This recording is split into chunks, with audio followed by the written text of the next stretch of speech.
प्रिय फूल किन पो तिमीले तिम्रो सुन्दर मखमली अट्टो डायरी मेरो हातमा थमाइदिएको ह योग्य सम्झेर नै त होला।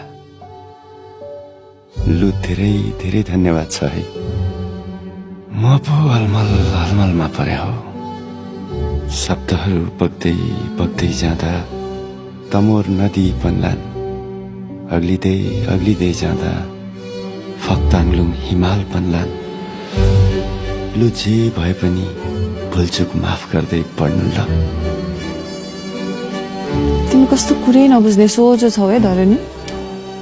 म तिमीलाई माया गर्छु, तिमीले पनि मलाई माया गर्छौ, तर हाम्रो कति कुरै मिल्दैन।